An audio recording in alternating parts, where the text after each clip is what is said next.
तुमच्यासोबत असं कधी झालं आहे का? तुमच्याकडून काय चुकलं आणि शेवटपर्यंत सगळं चुकतच गेलं? माझ्यासोबत झालं आहे. चला सांगते काय झालं. हॅलो, मी नमिता. आज होती एकादशी आणि काल उठल्या उठल्याच मी तांदूळ आणि उडदाची डाळ भिजू घातली होती इडली करायला.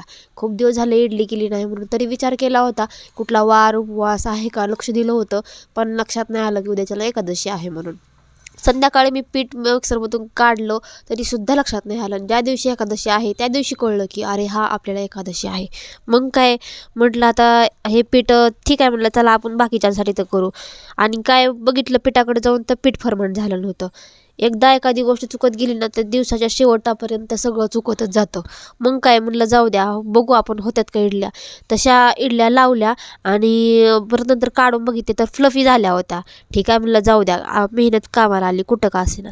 मग काढून घेतल्या आणि एकच भांडं लावलं कारण नवरोबा तर काही इडल्या खात नाहीत. त्यांच्यासाठी म्हटलं 4-5 डोसे करता येतील ज्यावेळेस ते जेवतील त्यावेळेस. मग नंतर बघा ना सांबर केलं आणि आज एकादशी होती आणि आम्हाला उपवास आणि सांबार एवढं मस्त झालं होतं की बस सांगायची सोय नाही. मग नंतर 2-3 चपात्या केल्या म्हटलं आप्पा खातेत नाही खातेत इडली.